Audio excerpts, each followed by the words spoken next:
भारतीय समुदाय के मन में ऐसे लोगों की छवि बहुत गहरी हो जाती है जो विदेशों में आना जाना करते हैं, फर्राटेदार अंग्रेजी बोलते हैं, लोगों को कुछ ऐसी बात बताते हैं जो बातें स्पिरिचुअलिटी, रिलीजन और तत्व दर्शन इत्यादि से जुड़ी हुई होती हैं। लेकिन भारतीयों के परंपरागत अध्ययन, परंपरागत सांप्रदायिक व्यवस्था का विध्वंस बहुत विकृत माध्यम से होने के कारण, बहुत अधिक विकृति आने के कारण उनको यह समझ में नहीं आता कि जिन लोगों को हम अपना आदर्श मान रहे हैं वो किन संस्थाओं के लिए, किन उद्देश्यों से, किन षड्यंत्रों के आधार पर कार्य कर रहे हैं। यही कारण है कि अपने पारंपरिक आचार्यों की उपेक्षा करते हुए, उनको गाली देते हुए, उनको देश की दुर्दशा का उत्तरदायी बताते हुए आज का हिंदू समाज उन्हीं पाखंडियों के पीछे भागता है जो पाखंडी विदेशी सत्ताओं के द्वारा पोषित होकर सनातन धर्म के लोगों को आकर्षित करके उनको मूल सिद्धांत के विरुद्ध ले जाने का कुप्रयास करते रहते हैं। अभी कुछ दिन पूर्व YouTube पर एक वीडियो बहुत वायरल हुआ था श्याम मीरा सिंह का, जगदीश वासुदेव के विषय में, जग्गी वासुदेव उर्फ सदगुरु के विषय में। अब सदगुरु क्या है, आधुनिक पीढ़ी का ओशो बनने का प्रयास कर रहा है और कुछ कुछ इसी राह पर चलने का प्रयास प्रशांत जैसे नशेड़ियों का भी है जो विदेश जाकर खूब ड्रग पार्टी करते हैं और यहाँ आकर फुल पैंट शर्ट लगाकर गीता और ब्रह्मसूत्र जैसे अति पवित्र सांप्रदायिक विषयों पर व्याख्यान करने का दंभ करते हैं। अब ये जो सदगुरु है, इसने ईसा फाउंडेशन की स्थापना की है। ईसा फाउंडेशन क्या है, कैसे है, तो सबसे पहले बता दें कि जो लोग सदगुरु को हिंदू मानते हैं वो इस भ्रम से बाहर निकलें। ईसा फाउंडेशन ने अपने विवरण में स्पष्ट रूप से कहा है कि we are non religious organization, हम गैर रिलीजियस संस्था हैं। यद्यपि रिलीजन शब्द का पूरा अनुवाद धर्म के रूप में नहीं किया जा सकता है, लेकिन प्रचलित रूढ़ परिभाषा के अनुसार अगर हम धर्म और रिलीजन को तत्पर्याय में एक ही समान मान लें, उसी अर्थ में मान लें, तो भी गैर धार्मिक संस्था के रूप में ईसा फाउंडेशन ने स्वयं का परिचय सर्वत्र दिया है। आप एक बात गौर करेंगे कि जो भी व्यक्ति कोई संस्थागत निर्माण को लेकर ऐसे अभियानों को बढ़ाता है, उसके संस्थागत अभियानों में एक कॉर्पोरेट विचारधारा रहती है, एक प्रोफेशनल दिखने की विचारधारा रहती है, जैसे कि कोई कंपनी हो और उस कंपनी के आप कस्टमर हो और वो सर्विस सप्लायर्स हैं, आपको एक सर्विस प्रोवाइड कर रहे हैं, आप उनके उपभोक्ता हैं और वो आपका उसी प्रकार से दर्शन करके उसी दृष्टिकोण से आपसे व्यवहार करेंगे। यही कारण है कि आप चाहे आर्ट ऑफ लिविंग में चले जाएं, चाहे आप ब्रह्मा कुमारी में चले जाएं, चाहे आप ईसा फाउंडेशन में चले जाएं या ऐसी अलग अलग जो एनजीओगत संस्थाएं हैं, वो सारी संस्थाएं, फाउंडेशंस, एनजीओ, सोसाइटी, ये सब प्रोफेशनल तरीके से दिखने का प्रयास करते हुए एक पूरी कॉर्पोरेट व्यवस्था का अनुकरण करते हैं। एक हेडक्वार्टर्स होगा, एक ट्रस्ट बनेगा, ट्रस्ट में ट्रस्टी होंगे, उसकी पूरी डोनेशन ऑडिट्स होंगे, उसमें बहुत से कर्मचारी होंगे, कर्मचारियों का रहन सहन पहनावा बिल्कुल प्रोफेशनल होगा। आप वहां जाएंगे तो लगेगा ये तो बड़े अनुशासित लोग हैं, बड़े व्यवस्थित लोग हैं, ताकि आपको ऐसा माहौल दिया जा सके जिससे आपके मन में उनके प्रति विश्वास और समर्पण बढ़े और आप अधिक से अधिक दान देने के लिए, अपने सर्वस्व निछावर करने के लिए उत्प्रेरित हों। लेकिन इसी में से जो काले धंधे हैं वो कई बार बाहर आ जाते हैं, लोगों की भावनाएं आहत होने लगती हैं और तब क्या होता है, तब लोग ये नहीं कहते कि ये सब जो संस्थाएं, एनजीओ चल रहे हैं ये गलत हैं। वो क्या कहते हैं, ये तो धार्मिक बाबाओं का आडंबर है, ये तो धर्म का पाखंड है, ये तो अंधविश्वास फैलाने के लिए बाबा सब लग गए हैं। तो ये सारा पाखंड कर कौन रहे हैं, जो धार्मिक नहीं है, जो धर्म विरुद्ध पाखंडी एनजीओ बनाकर चल रहे हैं, वो सारा प्रपंच कर रहे हैं। लेकिन बदनामी किसकी हो रही है, उन मूर्खों के द्वारा बदनामी की जा रही है पूरे सनातन धर्म की। यही कारण है कि जब राम रहीम जेल गया या रामपाल के पाखंडों के विरुद्ध कार्रवाई होने लगी और राम रहीम के विरुद्ध जब सरकार ने भी एक्शन लिया था बीच में अलग अलग बातों के सामने आने पर, क्योंकि कई बार ये सब सत्ताएं टकराने भी लगती हैं आपस में कलह कराने के लिए, तो उस स्थिति में लोग हिंदू धर्म को गाली देने लगे। लोग ये नहीं कहे कि हम मूर्ख हैं जो ऐसे पाखंडियों को धर्मगुरु मानकर उनके पीछे गए थे, लोग ये नहीं कहेंगे। लोग ये नहीं कहेंगे कि साकार नारायण वाले कथित सम्मेलन में हाथरस में जाने की मूर्खता करने वाले हिंदू हैं, वो नहीं कहेंगे। लोग क्या कहने लगते हैं, अरे हिंदू धर्म में अखंडी भरे हुए हैं, बाबा लोग का यही धंधा हो गया है। इसके कारण संप्रदायविद आचार्यों की भी अवमानना होने लगती है। बताओ, कोई आर्य समाजी कहीं कमेंट में लिख रहा था कि निग्रहाचार्य के ऊपर तो रेप केस चल रहा है। मुझे ही नहीं पता कि मेरे ऊपर किस मूर्ख ने कहां किस थाने में फायर करवाई किस रेप केस के ऊपर, जबकि ऐसे झूठे आरोप हम पर लगाए गए थे जिसके विषय में आरोप लगाने वालों ने पहले क्षमा प्रार्थना भी की है और उन लोगों का सारा बायोडाटा साइबर सेल को हमने सौंप भी दिया था उसी समय के। देखो ऐसी ऐसी बातें चल रही हैं, अप्रामाणिक बातें, इसको अपने डाटाबेस में तुम एंट्री कर लेना कि ऐसी बातें चल रही हैं। तो जो आरोप प्रत्यारोप है वो एक भिन्न विषय है, लेकिन जो सिद्ध बातें हैं उनमें भिन्न विषय होता है।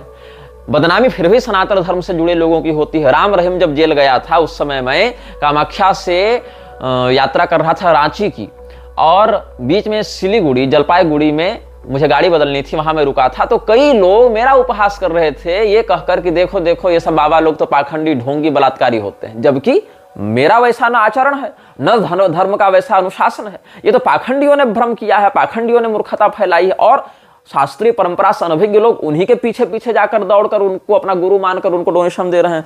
ऐसी स्थिति में जब उनके काले कारनामे सामने आते हैं तो ये सारे लोग बिलबिला उठते हैं, भड़क जाते हैं और धर्म को ही गाली देने लगते हैं, अंधविश्वासी हमें कहने लगते हैं, अंधविश्वास का प्रोत्साहक कहने लगते हैं। अस्तु, श्याम मीरा सिंह हो या कामदेव जैसे पत्रकार हो, हम इन लोगों से व्यक्तिगत रूप से संबंधित नहीं है, न हम इनको जानते हैं, न इनके किसी उद्देश्य से हम संज्ञान रखते हैं, उद्देश्य का संज्ञान रखते हैं। लेकिन जो बातें ये कह रहे हैं वो बातें बहुत हद तक तथ्यात्मक भी हैं और ऐसी संस्थाओं में ये सब गतिविधियां होती भी हैं। हाँ, कोई बात आज सामने आती है, कोई 10 साल बाद सामने आती है, अलग विषय है।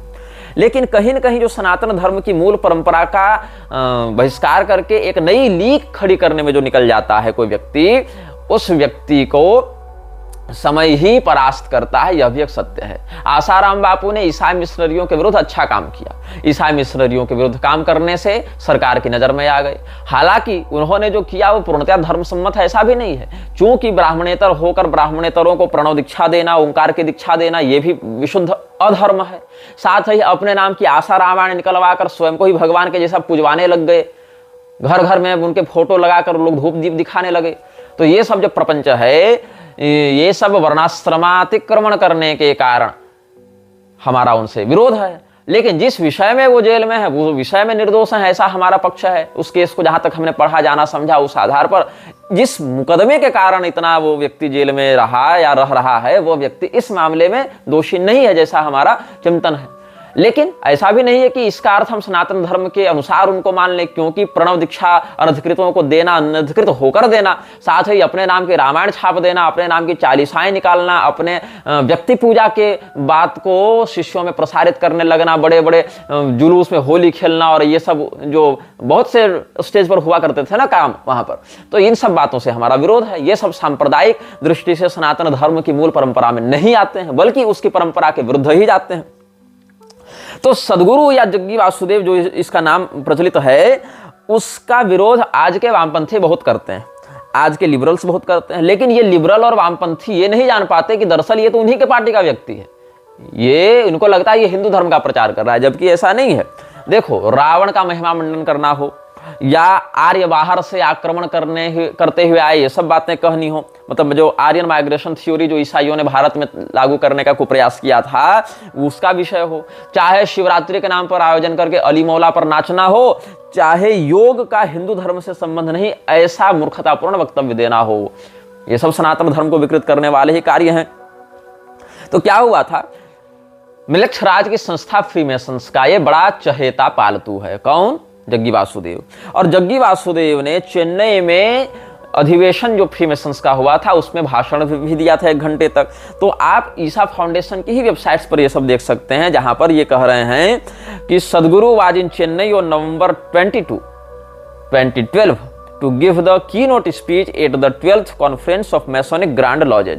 Masonic Grand Lodges का जो 12वां कॉन्फ्रेंस हुआ था, उस अधिवेशन में 22 नवंबर 2012 ईस्वी को जग्गी वासुदेव ने चेन्नई में भाषण दिया था और इनॉग्रेट भी किया गया था जो मैसोनिक ग्रैंड लॉजेज का जो 12th कॉन्फ्रेंस हुआ था चेन्नई में, उसके लिए, जिसमें 200 फ्रीमेसन्स के उच्चाधिकारी वहां पर आए हुए थे 50 देशों से। तो क्या कहता है ये कि फ्रीमेसन्स का वैश्विक शांति निर्माण में क्या योगदान है, इस विषय पर हम चर्चा करेंगे। जबकि विश्व की शांति को भंग करने के लिए ही मिलक्षराज कार्य कर रहा है, क्योंकि शांति रहेगी तो कलह नहीं होगा, कलह नहीं होगा तो कलिपुरुष दुर्बल होगा। इसीलिए कलिपुरुष को उन्नत बनाने के लिए कलह की आवश्यकता है, कलह के लिए फ्रीमेसन्स, इल्यूमिनाती इत्यादि की आवश्यकता है।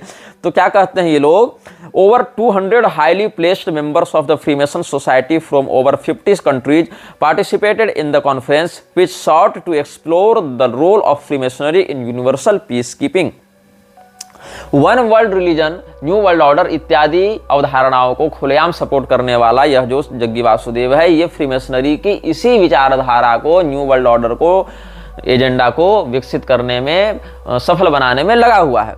और जैसे अमेरिका हो या अलग अलग इस प्रकार के मिशनरी पोषित देश हों, उनके लिए कार्य करने वाली संस्थाएं हों, वो जिस प्रकार का कार्य अपने क्षेत्र में कर रहे हैं, भारत में भी ये व्यक्ति कॉन मैन, जिसको हम कहना चाहेंगे, जो कि एक छद्म रूप अलग बनाता है, कार्य कुछ और करता है और यहाँ पर वही करने में लगा हुआ है। इसकी पत्नी, जिसका नाम विजया या विजी भी ये लोग कहते हैं, उसकी मृत्यु संदिग्ध अवस्थाओं में हुई थी और मृत्यु से जुड़े हुए बहुत विवाद हैं जो आपको ऑनलाइन भी प्राप्त हो जाएंगे। तो क्या हुआ था कि कोयम्बटूर में 2018 में इसने महादेव की एक प्रतिमा आदि योगी के नाम से स्थापित की। ये व्यक्ति भगवान महादेव को भगवान नहीं मानता है। तुम लोगों को लगता है ना कि शिव जी का बड़ा भक्त है, नहीं, इसके लिए शिव जी कौन है? इसने कहा था कि शिव जी तो 15,000 साल पहले उत्पन्न हुए एक कबीलाई थे, और ये सब मोदी की उपस्थिति में ये सब ने कहा था। तो ये जो है एक ऐसी बकवास किया कि शिवजी मात्र 15,000 साल पहले शिव नाम का कोई व्यक्ति था जो कि योग का आश्रय लेकर आदि योगी बन गया। सबसे पहले उसी ने योग का आश्रय लिया और इतनी बड़ी शक्तियों से युक्त हो गया। मतलब है शिव जी को परमात्मा नहीं मानते, परब्रह्म नहीं मानते। भगवान महादेव का जो वेदों में स्वरूप वर्णित है, पुराणों में स्वरूप वर्णित है, आगमों में स्वरूप वर्णित है, या उन वेद पुराण आगमों के वेत्ता आचार्यों के ग्रंथों में जो उनका स्वरूप वर्णित है, वो ये नहीं मानता। ये क्या मानता है कि शिव नाम के, जैसे अमीश त्रिपाठी इत्यादि ने बकवास नहीं लिखी थी शिव कबीला और विष्णु कबीला करके, तो ये सब कबीलाई मानसिकता के लोग हैं। ये कहते थे कि 15,000 साल पहले शिव नाम का एक व्यक्ति हुआ था जिसने योग मार्ग का आश्रय लेकर, योग की खोज करके योग मार्ग का आश्रय लेकर दिव्य शक्तियों से स्वयं को युक्त कर लिया, और वही हमारे आदि योगी शिव हैं। तो शिव जी की जो बड़ी प्रतिमा इसने लगवाई, वो भी संपूर्ण प्रतिमा नहीं, खंडित प्रतिमा इसने लगवाई। वो जो बड़ी 118 फीट की मूर्ति नहीं लगवा रखी है इसने, तो या उतने ही कुछ ऊंचाई है उसकी। तो ये जो आदि योगी की प्रतिमा एक टूरिस्ट प्लेस इसने बना दी, और टूरिस्ट प्लेस में जाकर लोग ये खिंचवा रहे हैं, फोटो सेल्फी ले रहे हैं, और बड़े बड़े वहां आयोजन किए जा रहे हैं, और उनको पता ही नहीं कि ऐसी अप्रतिष्ठित अशास्त्रीय प्रतिमा जो ब्रह्म राक्षसाविष्ट होती है, जो अशास्त्रीय विधि से प्रतिष्ठित प्रतिमा होती है, या जो अप्रतिष्ठित प्रतिमा होती है, या जो लक्षण रहिता प्रतिमा होती है, ऐसी उन सब प्रतिमाओं में ब्रह्म राक्षसों का वास होने लगता है। बताओ, भगवान महादेव की आराधना करने से पहले स्ववर्णानुसार त्रिपुंड धारण का विधान है। बिना भस्म त्रिपुंड्रेण बिना रुद्राक्षमालया, ये सब शास्त्र अनुशासित वर्णित करते हैं। भगवान महादेव के भक्त छोड़ो, भगवान महादेव को ही इस धूर्त ने त्रिपुंड विरहित कर दिया, त्रिपुंड हटा दिया, केवल एक टीका लगा दिया। जैसे स्वयं सफेद रंग का टीका नहीं लगाता है, उसी प्रकार का एक टीका, वो भी टीका ज्योति की लौ के समान है टीका। हालांकि वेणु पत्र दलाकार भी होता है तिलक, लेकिन शिवजी के लिए त्रिपुंड का ही शास्त्रीय विधान है। और उसके भाई कई सारे प्रभेद हैं त्रिपुंड में, कहीं स्कांद मत है, कहीं शैव मत है, कहीं शाक्त मत है, ये सब भी, कहीं वर्तुलाकार बीच में ज्योति ये करते हैं, शक्ति प्रतिष्ठा करते हैं। वो शक्ति की ज्योति जो है वो त्रिपुंड के मध्य अवस्थित होती है, जिसको ब्रह्म ज्योति कहा जाता है। लेकिन ब्रह्म ज्योति अलग है और अनाम वृक्ष की जो सोल ऑफ फ्लेम है वो अलग है। तो ये जो ब्रह्म ज्योति की स्थापना करते हैं, रक्त वर्तुलाकार ज्योति की, वो ये नहीं धारण करता है, अपितु इसने त्रिपुंड ही हटा दिया शिवजी के मस्तक से।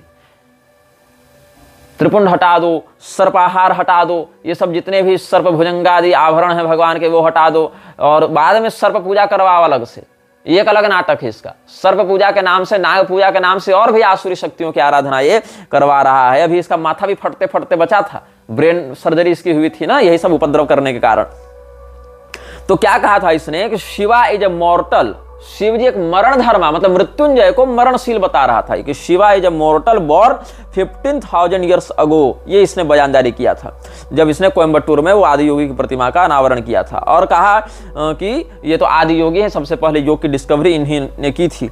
तो क्या हुआ, इसको पद्म विभूषण दिया गया है। ये सब जितने वीपी नायडू और मोदी, अमित शाह और रामनाथ कोविंद, ये सब जितने लोग हैं सब इसी के आगे पीछे डोलते रहते हैं, वोट बैंक के चक्कर में, कॉर्पोरेट्स के चक्कर में, पैसा के चक्कर में, फंडिंग के चक्कर में, इंटरनेशनल रिलेशंस के चक्कर में। ये सब क्या होते हैं? रविशंकर है, जग्गी वासुदेव है, इससे पहले चंद्रा स्वामी था। ये सब पावर ब्रोकर्स होते हैं। ये सब साधु संत नहीं है, धर्मात्मा नहीं है, ये सब पावर ब्रोकर्स हैं। अलग अलग देशों में अपने अनुयायी बनाकर, कॉर्पोरेट्स में, सॉफ्टवेयर्स में, एनजीओ में, बड़े बड़े संस्थानों में अपने लोगों को घुसाकर ये लोग सत्ता को परोक्षतः नियंत्रित करते हैं। और जब दो देशों में कोई डील होनी होती है, जब दो व्यापारियों में कोई डील होनी होती है, तब क्या होता है? ये पावर ब्रोकर्स का काम करते हैं वहां पर। ये इनका वास्तविक स्वरूप है।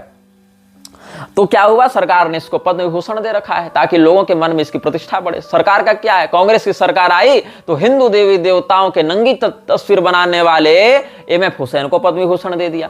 मोदी सरकार आई, भाजपा की सरकार आई तो हिंदुओं के ऊपर गोली चलवाने वाले मुलायम सिंह को पद्म विभूषण दे दिया।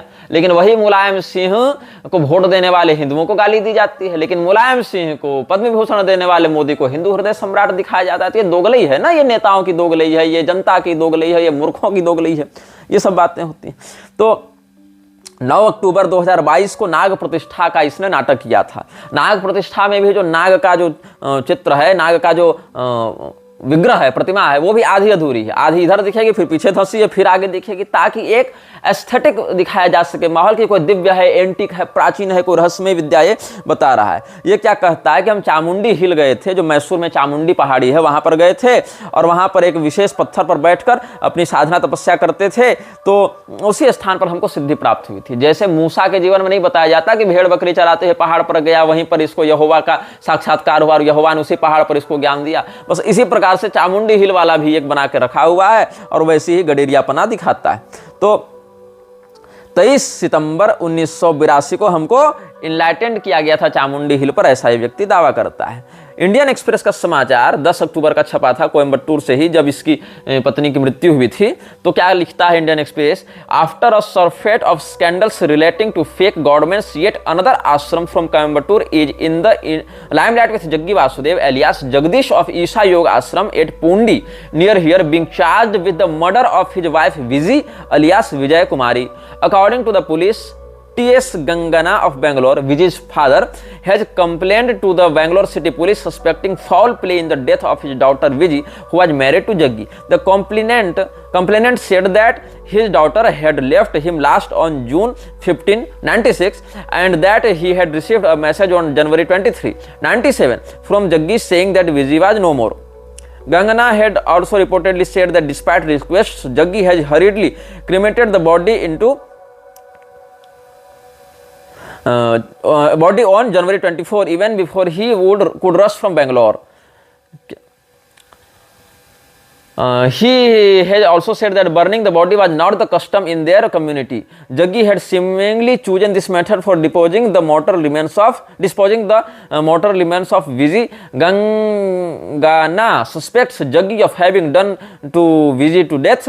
Gangana suspects Jaggi of having done Vijay to death to facilitate his illicit relationship with an other inmate of the ashram. ये लगभग हम समझते हैं कि 30 साल पुरानी, 28 साल पुरानी प्रति है, 29 साल पुरानी लगभग है ये पेपर कटिंग, इससे थोड़ी धुंधली लग रही है।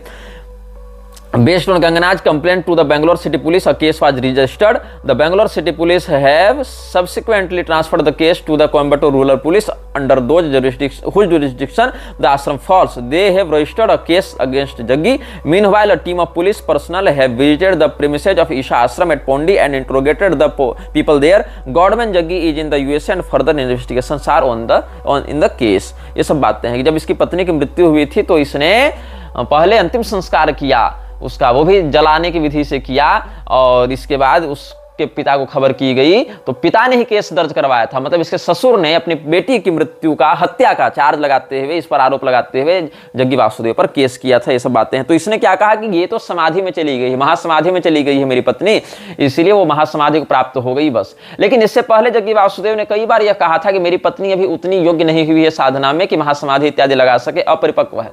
बताओ, जिसका 6-7 साल का छोटा सा बच्चा हो वो स्त्री महासमाधि लगा ले रही है, जग्गी वासुदेव के ही कहे अनुसार कि वो महासमाधि लगाने में समर्थ नहीं है, तो इसने कहा कि वो महासमाधि लगाकर निकल गई है, हमसे एकाकार हो गई है, इसीलिए उसकी शरीर की आवश्यकता नहीं, उसको हमने जला दिया। और लोगों ने मान लिया। मतलब तुम एक एनजीओ रजिस्टर करा लो और तुम उसमें एक मर्डर कर लो और उसके बाद कह दो कि ये तो हमारा महासमाधि वाला विषय हो गया, और फिर लोग तुमको छोड़ दें। अब यही इस देश में चल रहा है और लोग कह रहे हैं हाँ गुरुजी ठीक है, आप कह रहे हैं तो सही होगा।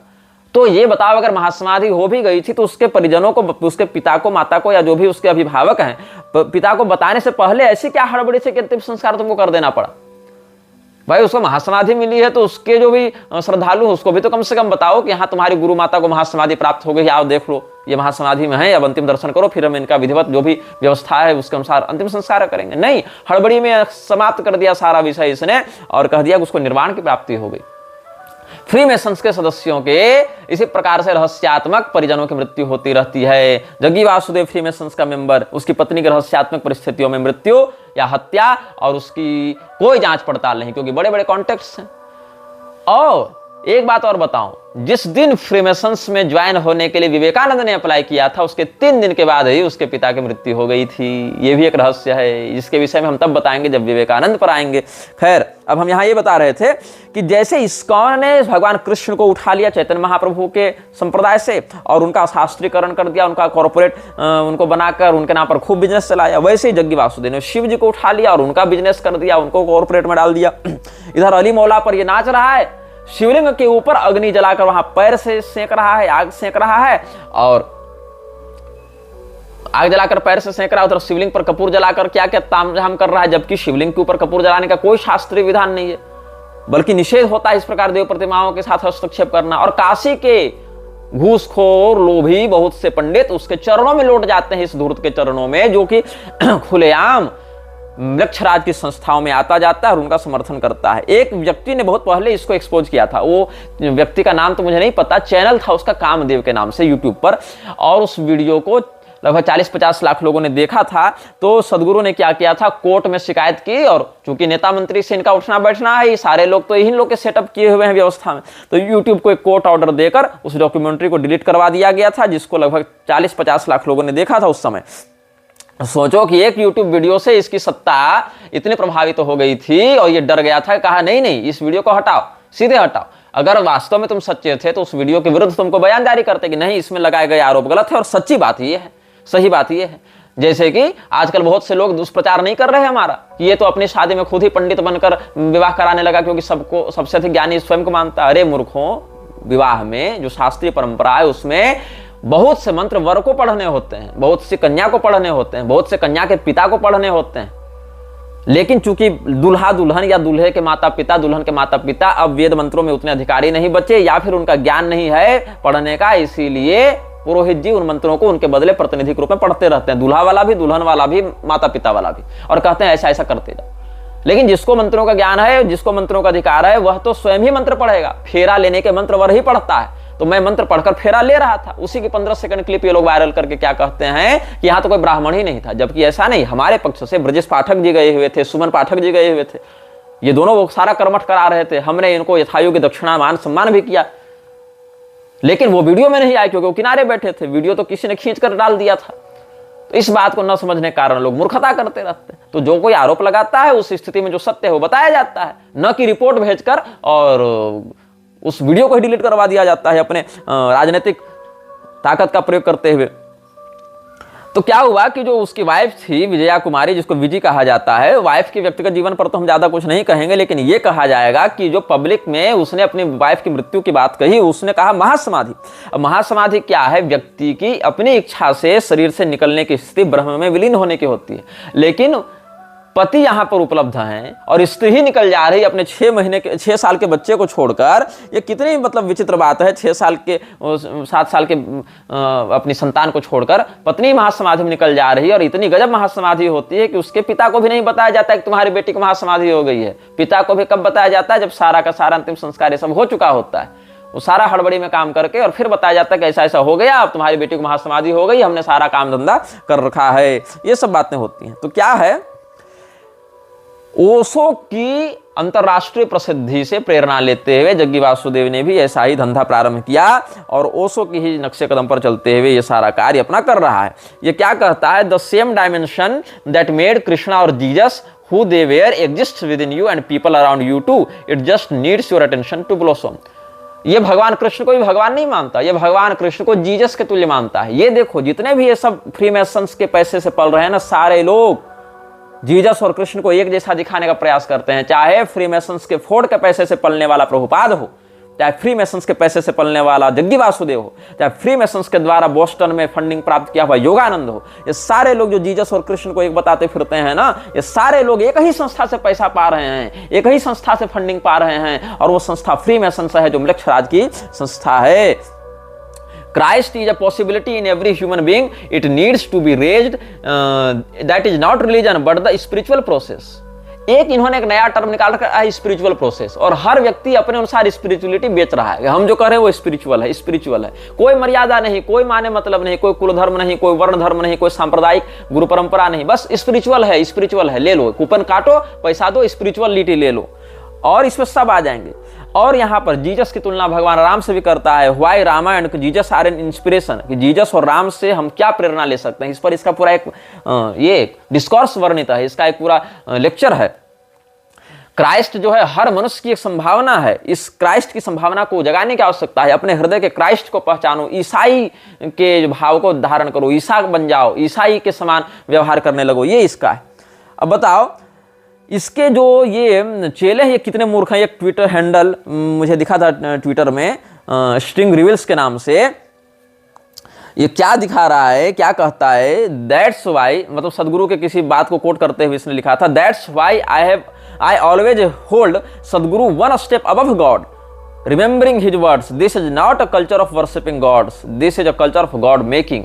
क्या कहा इसने, जग्गी वासुदेव ने क्या कहा था, ये हमारी जो संस्कृति है वो देवताओं को पूजने वाली संस्कृति नहीं है, देवता बनाने वाली संस्कृति है। और यही कारण है कि इसके चेले कहते हैं कि that's why I always hold Sadhguru one step above God, इसीलिए हम सदगुरु को ईश्वर से एक स्टेप ऊपर मानते हैं। सदगुरु मतलब कोई सदगुरु नहीं, सत संप्रदाय का उपदेशक देशिक गुरु नहीं, सदगुरु इसका नाम है, इसका नाम ही सदगुरु है, इसने अपना नाम ही सदगुरु रख लिया है। और इसने यह कह दिया, तुमको लग रहा है हिंदू धर्म का प्रचार कर रहा है ना, शिव जी का प्रचार कर रहा है, अरे ये क्रिसमस भी मनाता, अली मौला भी करता है, और शिवरात्रि भी मनाता है, और सब करता है। क्यों? इसको सबसे पैसा चाहिए। ऐसे लोग जो ये फाउंडेशन चलाते हैं वो केवल पैसा कमाने के लिए चलाते हैं कि हमको सबसे चाहिए, और बेचते क्या, स्पिरिचुअलिटी, मेडिटेशन, ये करो। मेडिटेशन के नाम पर क्या क्या चल रहा है, क्या क्या ईमेल लीक हो रहे हैं, ये सब तो सब सार्वजनिक विषय है कि किस लड़की के साथ कहाँ क्या बलात्कार हो रहा है, कहाँ पर यौन शोषण हो रहा है, कहाँ पर क्या नंगई मचा रहे हैं ये लोग। तो ये क्या कहता है, I refuse to recognise people as Muslims, Christians और हिंदूज, ऐसे human beings as human beings. कितनी सेक्युलर बात है, human beings as human beings. तो ये सारे लोग जो सेक्युलरता के मारे हुए हैं ना, ये कहीं नहीं सीधे मृक्षत्व की ओर ले जाने वाले लोग हैं। इसीलिए इसने क्या कहा, आमीन और ओम तो एक ही है। इसके लिए आमीन और ओम पर्याय हो गए, जीसस और कृष्ण पर्याय हो गए। सारी खिचड़ी ये नाला और अमृत को मिलाने में लगा हुआ है कि Om, amen, amen, one and the same. Sadhguru explains how Om is the universal sound and is not religious in nature, मतलब ओम जो है उसको भी धार्मिक नहीं मानता है। सदगुरु explains that yoga is a technology and religion has nothing to do with it. Yoga is Hindu just the way gravity is Christian. इसने कहा कि ग्रेविटी की परिभाषा, ग्रेविटी का विश्लेषण न्यूटन ने किया, ग्रेविटी का सूत्र न्यूटन ने दिया, तो क्या हम ग्रेविटी को क्रिश्चियन कह दें? वो तो एक यूनिवर्सल लॉ है। वैसे योग जो है वो यूनिवर्सल टेक्नोलॉजी है, उसको हम हिंदू नहीं कह सकते। लेकिन ये बताओ, जिन बातों को, गुरुत्वाकर्षण की जिन बातों को, ग्रेविटी की जिन बातों को न्यूटन ने बताया, क्या क्रिश्चियन जगत उन बातों को क्रिश्चियन रिलीजियस रेगुलेशंस में गिन रहा है?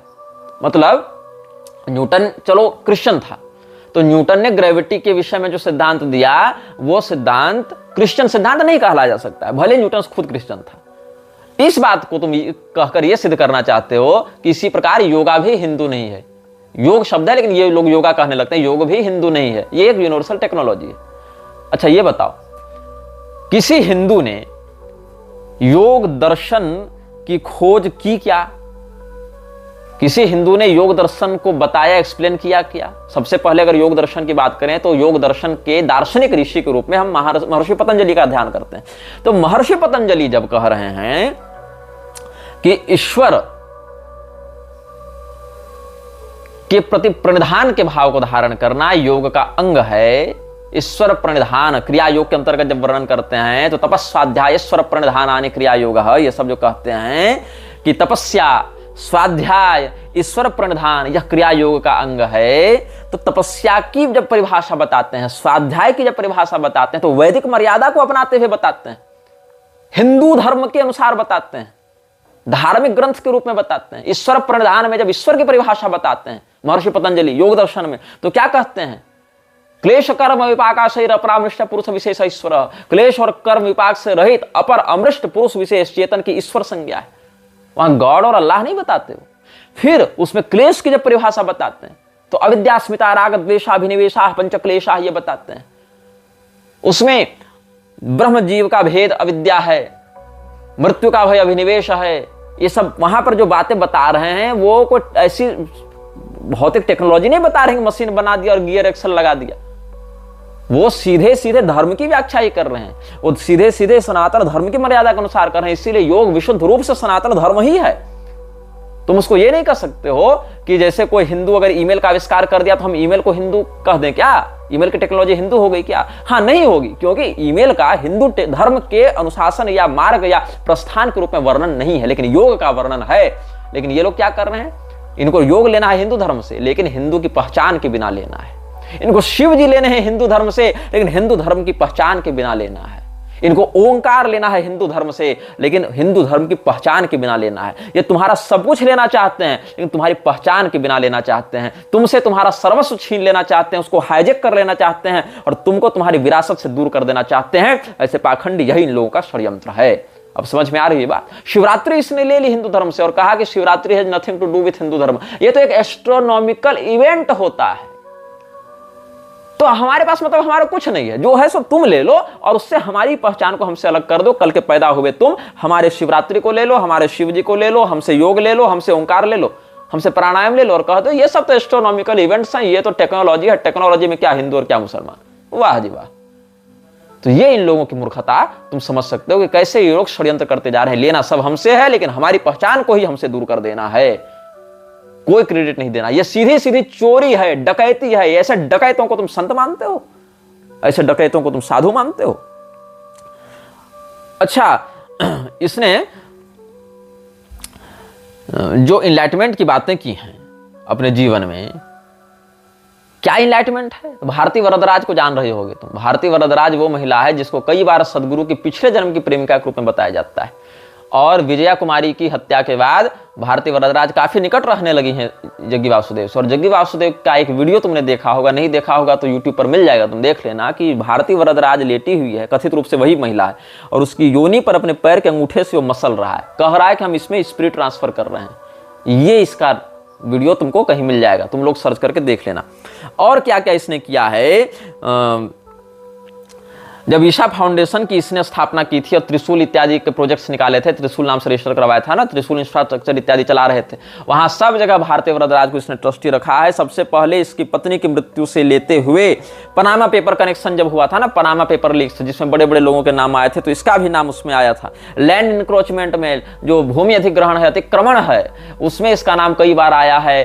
कैसे जंगल की जमीन को हड़प कर और लोगों की जमीन को हड़प कर वहां पर अवैध निर्माण करके इसने पूरे संगठन को खड़ा किया है। इसके विषय में बहुत कुछ आपको ऑनलाइन सामग्रियां प्राप्त हो जाएंगी। कितने सारे क्रिमिनल केसेज इसके और इसके लोगों के ऊपर चल रहे हैं, जिसमें एक बड़ा वायरल हुआ था जब एक पॉक्सो एक्ट लगाया गया था एक डॉक्टर पर, जिसने 12 आदिवासी लड़कियों का मोलेस्टेशन किया था। इस प्रकार से इसने फिर फाइनेंशियल जो इरेगुलरिटीज हैं इसके संस्थान में, जो वित्तीय अनियमितताएं हैं, उनको लेकर भी कहां से कितना पैसा आ रहा है, कहां जा रहा है, पता ही नहीं चल रहा है। कावेरी बचाओ आंदोलन के नाम पर पैसे आ जा रहे हैं, तो वृक्षारोपण के नाम पर पैसे आ जा रहे हैं, सेफ सॉइल कैंपेन के नाम पर पैसे आ जा रहे हैं, तो मिट्टी के नाम पर, नदी के नाम पर, पेड़ों के नाम पर, पहाड़ों के नाम पर पैसा ले रहा है। और उस पैसे का क्या हो रहा है, इसका जो ऑडिट है वो भी संदिग्ध पता नहीं हो रहा है। उसके बाद साइंस के नाम पर बकवास कह रहा है कि हम मरकरी को रूम टेम्परेचर पर सॉलिडिफाई कर देंगे, ये भी एक अलग बकवास चल रही है। जितने भी पर्व त्योहार वो एस्ट्रोनॉमिकल इवेंट है, और एस्ट्रोनॉमिकल इवेंट तो ब्रह्मांडीय होता है, उसका धर्म से कोई संबंध नहीं है। मतलब हिंदू लोग नहीं कर सकते, वो सब दावा किया हमारा विषय है। अगर न्यूटन ने ग्रेविटी के विषय में कुछ कहा और न्यूटन क्रिश्चियन था, मात्र इसी से हम ग्रेविटी को नहीं कह सकते हैं कि क्रिश्चियन है, तो क्रिश्चियन वो कैसे बना? क्रिश्चियन वो क्राइस्ट के वर्णन करता बाइबल के अनुसार बना होगा ना। तो बाइबल में अगर किसी बात का वर्णन है तब तो उसको मानोगे ना क्रिश्चियन है जी। अब बाइबल में ग्रेविटी नहीं है, इसीलिए ग्रेविटी को क्रिश्चियन तुम नहीं कह सकते हो। लेकिन हिंदू धर्म के शास्त्रों में तो योग का वर्णन है, हिंदू धर्म की परंपरा के अनुसार उसका वर्णन है। योग दर्शन एक हिंदू धर्मशास्त्र है, उसके रचयिता, उसके उपदेशक महर्षि पतंजलि एक आर्य सनातन वैदिक हिंदू थे और हिंदू धर्म के अनुसार ही उन्होंने सारी बातें बताई हैं।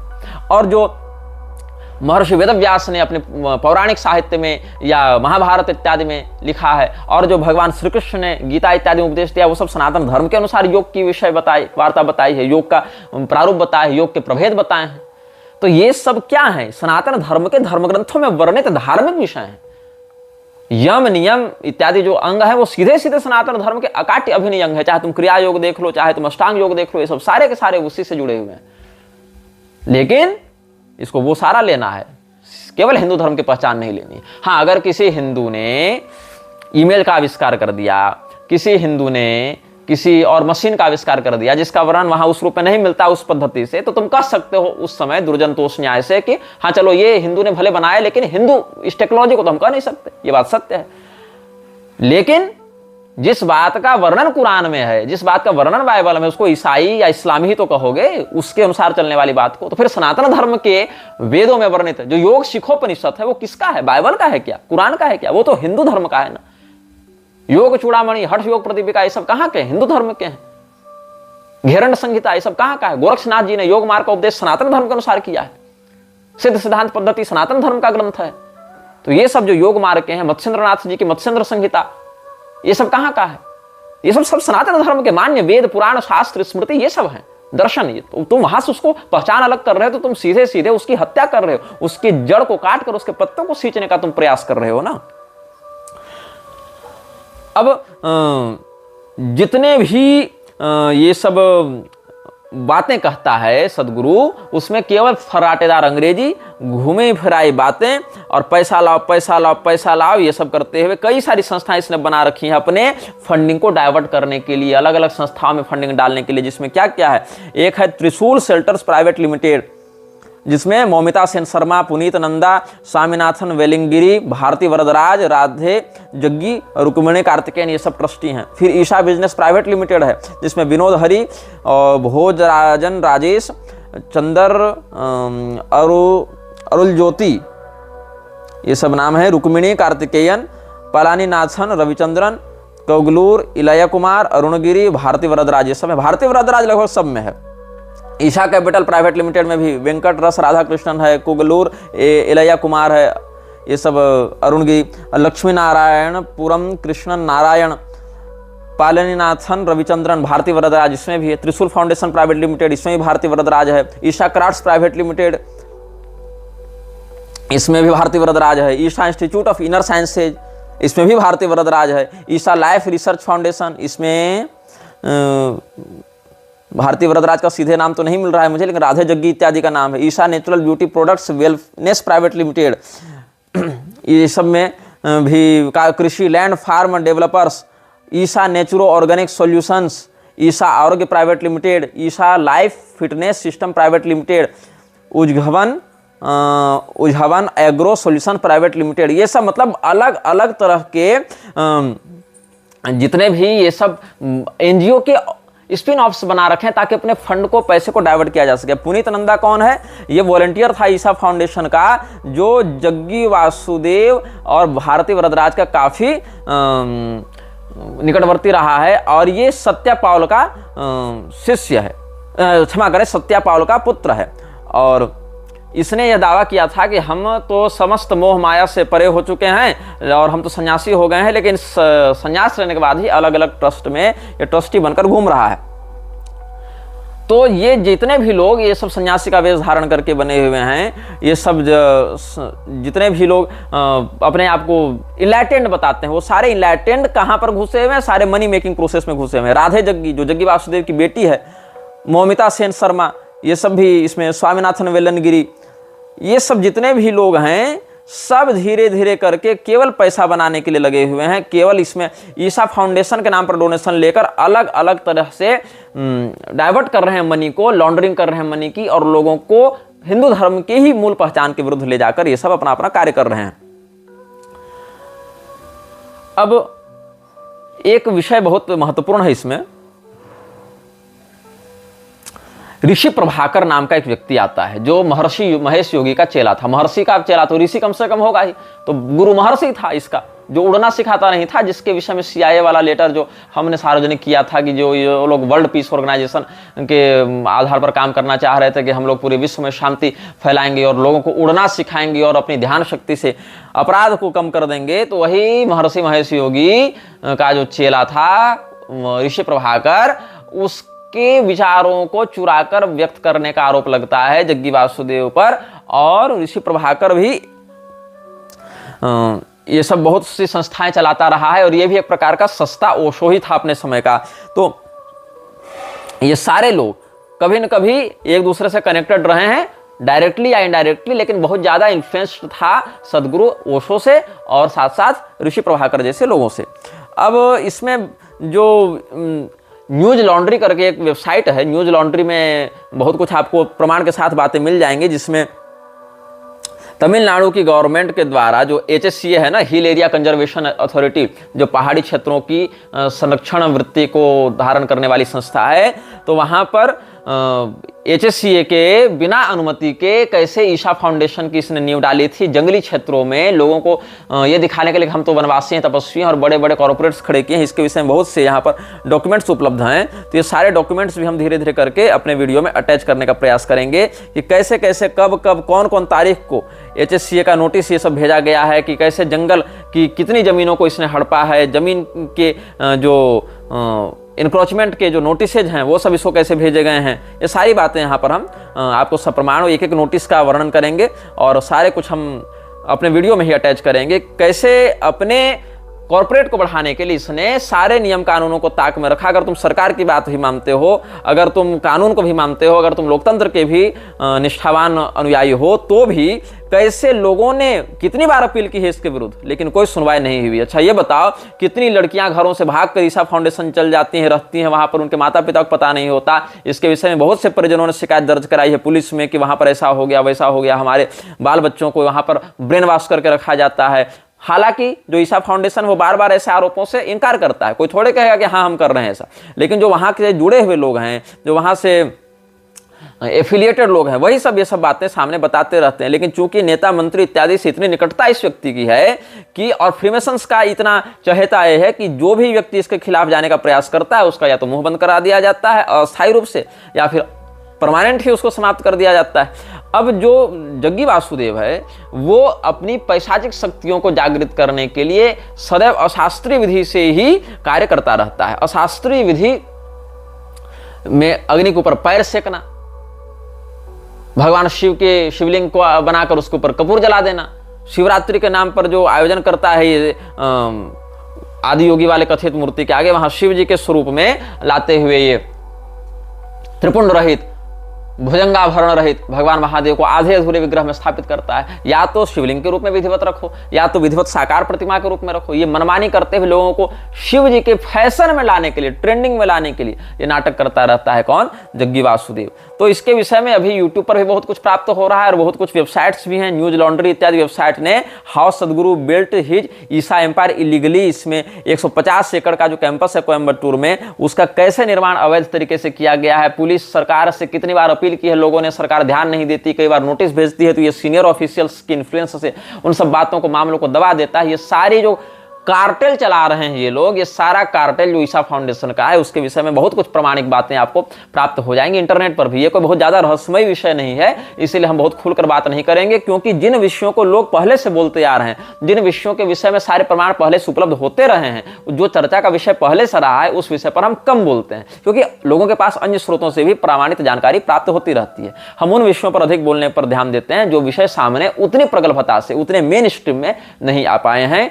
अगले अनुभाग से हम बात करेंगे विवेकानंद के विषय में विस्तार से, क्योंकि विवेकानंद जैसे विषयों पर लोग बोलने से बचते हैं, और विवेकानंद को इतना अधिक ग्लोरीफाई कर दिया गया है, लोगों के ऊपर इतना थोप दिया गया है कि उससे अधिक बुद्धिमान, विद्वान, दूरदर्शी, क्रांतिकारी, युवा आदर्श तो कोई था ही नहीं।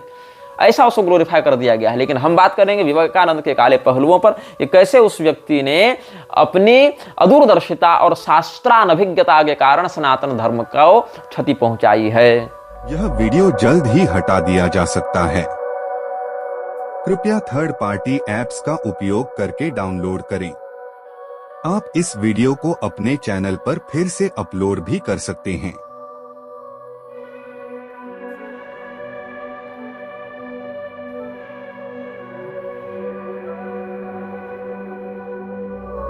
This video may get deleted soon. Please download using third-party apps. You may also re-upload this video on your channels. Thank you.